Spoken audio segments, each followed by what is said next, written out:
Hey everybody. Welcome back. Day 4. Day-o. Me say day-o. No? No. Mm-mm. Fine.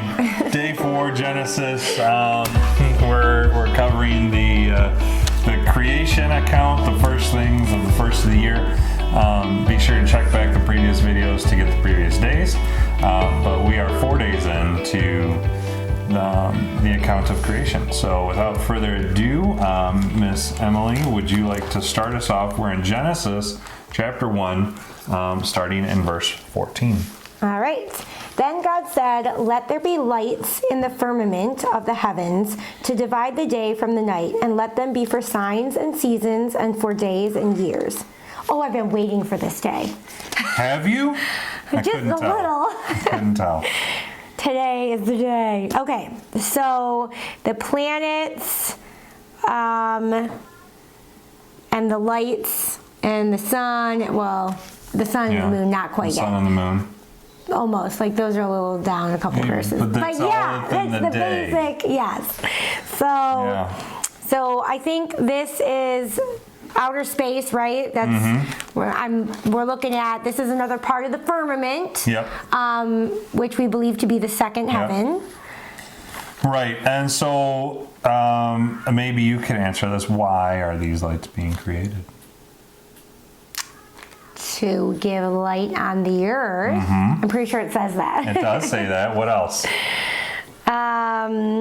To help us determine the time. Yeah, the signs and seasons. And yeah. We get that like when the stars are changing, right? Different stars at different times of the year. Different constellations, right? That's the whole purpose of the constellations. Right. Is to be able to tell the signs and seasons. Because we're constantly moving. Right. So. Right. There's another one, you missed it. And you read it. I know. Right at the beginning. I'm tired, so isn't that a good reason? Nope. To separate the day from the night. Oh yeah, which is my favorite part. The night is, because you like to sleep. I do like to sleep. Yeah. So yeah, I really like this day. Yeah. Partly because I like that, but I love looking up into outer space and just seeing just how amazing it is. Yeah. I'm in awe of that part of. I'm in awe of all of God's creation, but like, there's just something so fascinating about seeing like the twinkling stars and. Yeah. It's awesome. It's nice. Yeah. One of the things that I found fascinating while I was studying this is that I'm going to murder it here. The Hebrew word that's used for these lights is Miohr, Miohroh, Miohr.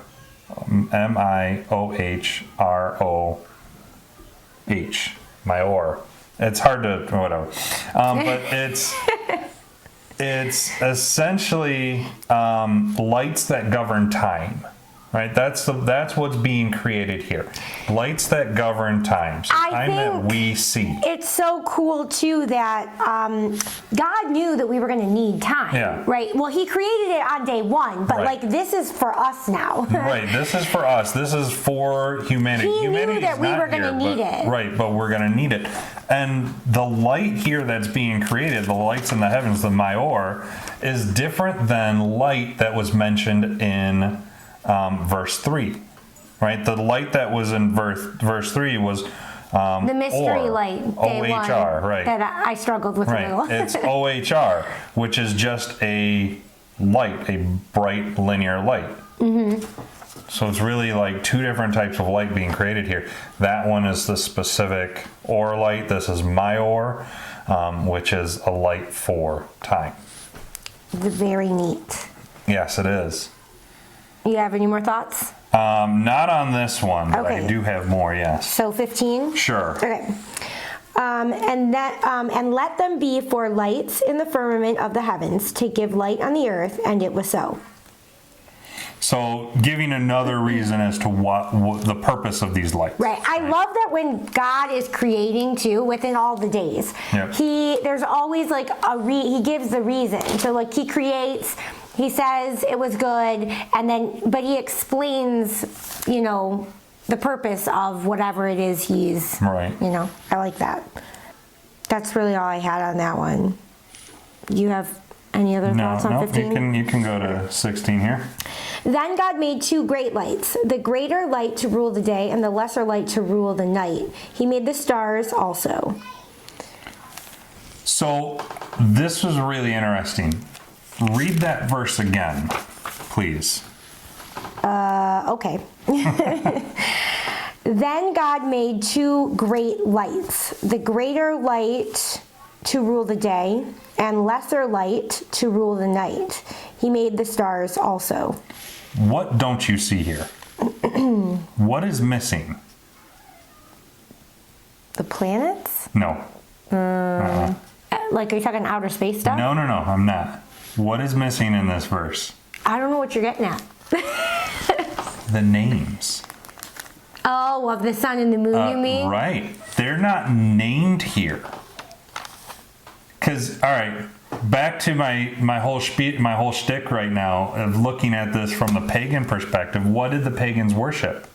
What was one of their gods? The moon, for sure. The moon and the sun. Yeah. Right? They were gods to the pagans. They're not named here. God is essentially showing his authority over these by not naming them. Interesting. He's showing that he is greater, that these are created, and he's not going to give them a name here because he has full authority, full control over Well, them. and I think the reality is, too, is anybody who would read this, common sense tells you the greater light to rule the day and the lesser light to rule the night. You know what that is. Right, you know what that is, right? But they're not officially given, you don't officially see the names the sun and the moon until Genesis 15. That's interesting. I did not know that. And essentially what he's doing is he's telling us that these are not deities. He's not going to give them a name here because they're not worthy enough to receive a name. Yeah. Very interesting. I did not know that. Oh, pretty cool. Yeah. But yeah, this again shows what the purpose of these lights are for, right? They're for mankind. They're for us to use them. They're tools, essentially, in the toolbox. Yeah. Which is really nifty. All right, ready for 17? Almost. Oh, one more point on the lack of worshiping the stars. I want to turn to Deuteronomy.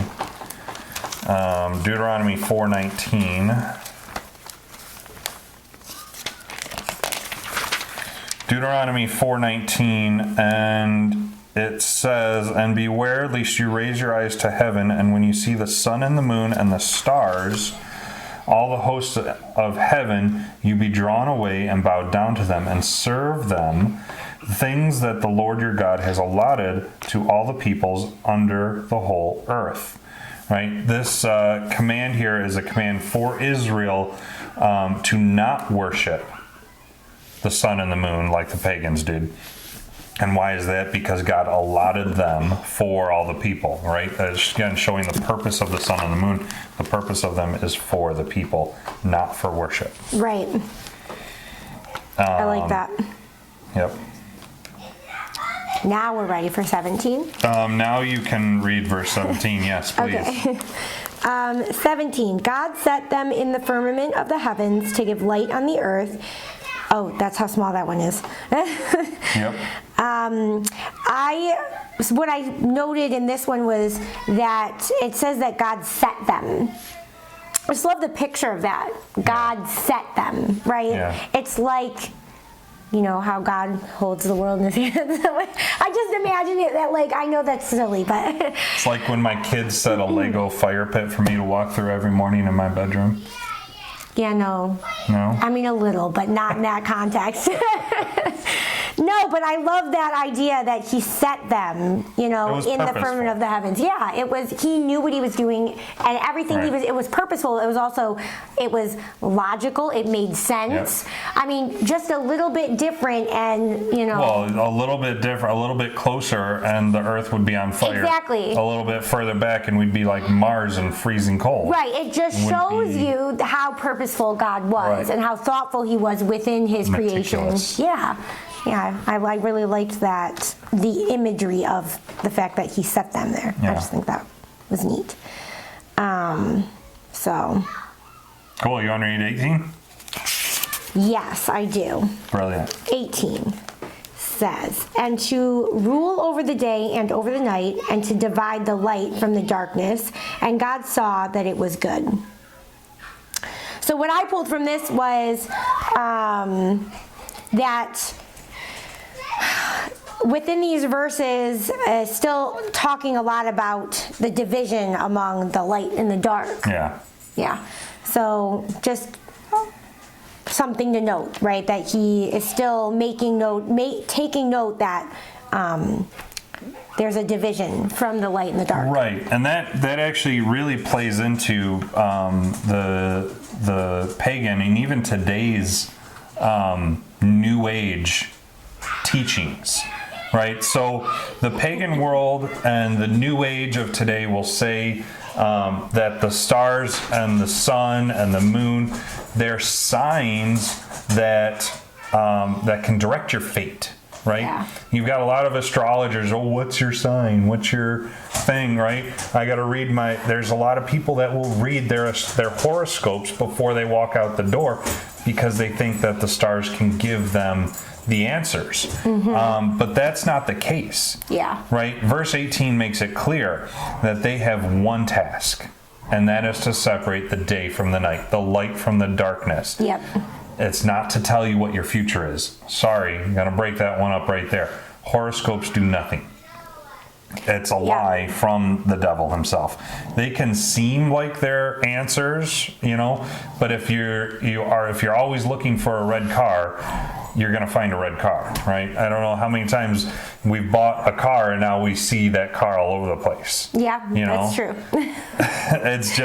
It is because you're always thinking about it. Now you're paying attention to it. Mm-hmm. If you read a horoscope, now you're thinking about what that says and you're paying attention to it. So you're going to see details and you're going to correlate something that has no meaning and give it meaning itself. Yeah. But really, it has one purpose. And that is to serve God's purpose and to help man. And that is done by being that time signature, the separation of the light and the darkness. Yeah. Yep. So, and because it's beautiful. Sure. Well, I'm going to go with that. But that goes back, right, to the stars being a helper for man. That goes back to verse 14. Where he says that they are for signs. Yeah. Right?